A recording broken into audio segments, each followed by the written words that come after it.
So అందుకే తప్పులు జరగకుండా పరిపాలన అందించాలనేది నేను చాలాసార్లు ప్రైవేట్ సంభాషణలలో చెప్తూ ఉంటా.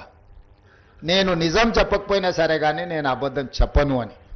నిజం కొన్నిసార్లు కొంతమందికి ఇబ్బంది కలిగించవచ్చు, లేదా నేను చెప్పే నిజం కొంతమందికి అనవసరమైన సమాచారాన్ని ఇచ్చే అవకాశం ఉంటుంది.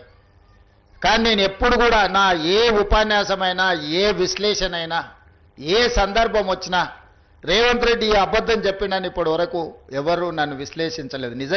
నిజం అనేది ఒక భాగం. నేను రాజకీయాలకు వచ్చినప్పుడు నేను స్పష్టంగా నిర్ణయించుకున్నా, అబద్ధాల ప్రాతిపదిక మీదన, అబద్ధాల పునాదుల మీద మన రాజకీయ భవిష్యత్తును నిర్మించుకుంటే అది ఏదో ఒక రోజు కూలుతుంది. అబద్ధాలు అనేటివి ఎల్లకాలం నడవవు.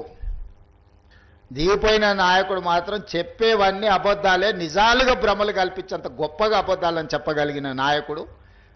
అందుకే కమ్యూనిస్టులను కూడా మొత్తం నాదే బాధ్యత పత్రిక నడిపించేది, అసలు మీరు ఏం చేయాల్సిన పర్లేదు, మొత్తం నేను చూసుకుంటా అని చెప్పాడు. అట్లా చెప్పిండంటేనే అనుమానించాలి.